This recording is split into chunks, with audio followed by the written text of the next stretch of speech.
નમસ્કાર મિત્રો, સ્વાગત છે તમારું મારી યુટ્યુબ ચેનલમાં। મિત્રો, આજે આપણે આ વિડીયોમાં શીખવાના છે કે આપણે ઓનલાઈન પંચાયતનો આવકનો દાખલો કેવી રીતે એપ્લાય કરી શકીએ। વિડીયો શરૂ કરતા પહેલાં જો ચેનલ પર નવા હો અને ચેનલને સબસ્ક્રાઈબ ન કરી દો સબસ્ક્રાઈબ કરી દો અને બાજુમાં આપેલા બેલ આઇકનને પ્રેસ કરી દો, જેથી કરીને આવનારા તમામ નવા વિડીયોનું નોટિફિકેશન તમને મળતા રહે। તો સૌપ્રથમ તો તમારે ડિજિટલ ગુજરાતની વેબસાઇટ ઓપન કરી લેવાની છે। ત્યારબાદ અહીંયા તમે જોઈ શકો છો સિટીઝન લોગિન અને રજિસ્ટ્રેશન, તો એના પર ક્લિક કરવાનું છે। તમે રજિસ્ટ્રેશન ન કરેલું હોય તો અહીંયા ન્યૂ રજિસ્ટ્રેશન આપેલું છે, અહીંયાથી સિટીઝન માટે ન્યૂ રજિસ્ટ્રેશન કરી શકો છો, જેમાં બેઝિક ડિટેલ તમારું નામ, ઈમેલ આઈડી અને ફોન નંબર નાખી રજિસ્ટ્રેશન કરી શકશો। ત્યારબાદ અહીંયાથી લોગિન કરવાનું છે, તો હું લોગિન કરી લઉં છું। અત્યારે લોગિન કર્યા બાદ તમારે અહીંયા જે 3 લીટી બતાવે છે મેનુનું ઓપ્શન, ત્યાંથી ક્લિક કરવાનું છે અને સર્વિસીસ પર ક્લિક કરવાનું છે। અહીંથી પણ કરી શકો અથવા અહીંયા હોમ પરથી ડાયરેક્ટ તમે રિક્વેસ્ટ કરી શકશો।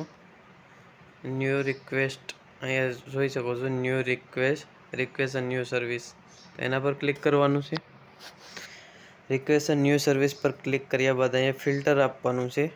ઓલ સર્વિસીસ છે ત્યાંથી ફિલ્ટર કરવાનું છે અને પંચાયત સિલેક્ટ કરવાનું છે। અહીંયા તમે જોઈ શકો છો પંચાયત સિલેક્ટ કરશો એટલે અહીંયા ઓપ્શન આવી જશે બીજા। તો અહીંયા તમે ચેક કરશો તો બીજા નંબરમાં ઓપ્શન જોઈ શકશો, ઇન્કમ સર્ટિફિકેટ પંચાયત રૂરલ, તો આના પર ક્લિક કરવાનું છે। ઇન્કમ ઉપર ક્લિક કરશો એટલે તમારું આગળની પ્રોસેસ ખુલશે, જે ફોર્મ ફિલઅપ કરવા માટેની છે। તો એ પ્રથમ રેસિડન્ટ પ્રૂફમાં તમારે રેશન કાર્ડ આપવાનું રહેશે, આઈડેન્ટિટી પ્રૂફમાં તમે આધાર કાર્ડ આપવાનું રહેશે અથવા પાન કાર્ડ, ઇલેક્શન કાર્ડ કોઈ પણ આપી શકો, પણ આધાર કાર્ડ પણ ચાલશે। ત્યારબાદ ઇન્કમ પ્રૂફ, તો ડિક્લેરેશન બિફોર તલાટી પાસેથી તમે એક આવકનો દાખલો લઈ શકો અને આમાં તમે એપ્લાય કરશો એટલે તમને જે ફોટાવાળો આવકનો દાખલો આવે છે ગ્રામ પંચાયતનો તે મળી જશે। ત્યારબાદ અહીંયા તમે જોઈ શકો છો